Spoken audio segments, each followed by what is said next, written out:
Assalamualaikum warahmatullahi wabarakatuh. Di sini saya memenuhi tugas dari Pak Fathur Razi, tugas mata kuliah analisis kebijakan. Di sini di video ini saya akan membahas tentang analisis kebijakan publik tentang penyesuaian harga BBM bersubsidi di Indonesia. Kenapa saya memilih kebijakan ini? Karena cukup sering muncul di berita dan dampaknya langsung dirasakan oleh masyarakat. Kebijakan penyesuaian harga BBM ditetapkan oleh pemerintah pusat dengan tujuan utama mengurangi beban subsidi dalam APBN dan menjaga kondisi dengan keuangan negara. Pemerintah menilai bahwa subsidi BBM selama ini belum sepenuhnya tepat sasaran dan terlalu membebani anggaran.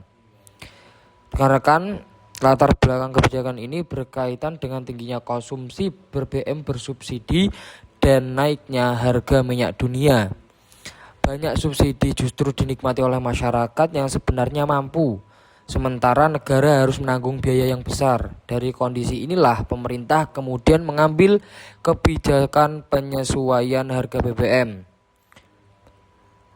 Aktor yang terlibat dalam kebijakan ini diantara lain ialah pemerintah pusat sebagai pembuat kebijakan, Pertamina sebagai pelaksana distribusi, pemerintah daerah sebagai pengawas, dan masyarakat sebagai pengguna BBM. Masyarakat menjadi pihak yang paling terdampak karena perubahan harga BBM langsung berpengaruh pada biaya hidup. Dilihat dari isi kebijakan ini, penyesuaian harga BBM memiliki tujuan yang cukup jelas dan dari sisi ekonomi negara. Namun kebijakan ini masih dinilai lebih fokus pada penghematan anggaran dibandingkan pelindungan terhadap masyarakat berpenghasilan rendah. Dan dalam pelaksanaannya juga kebijakan ini menimbulkan dampak positif dan negatif. Salah satu dampak positifnya adalah membantu stabilitas keuangan negara, sedangkan dampak negatifnya ialah meningkatkan harga kebutuhan pokok dan biaya transportasi yang dirasakan masyarakat.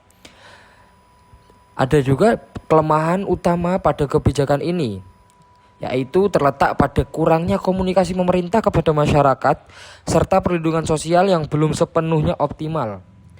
Banyak masyarakat belum memahami tujuan angka panjang dari kebijakan ini. Dan sebagai rekomendasi dalam kebijakan ini, pemerintah perlu memperbaiki ketepatan sasaran subsidi, mempercepat penyaluran bantuan sosial kepada masyarakat, dan meningkatkan sosialisasi kebijakan agar masyarakat lebih memahami arah dan tujuan kebijakan sesuai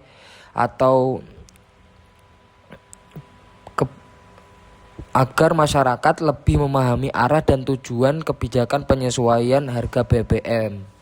Gitu. Sekian dari saya. Wassalamualaikum warahmatullahi wabarakatuh.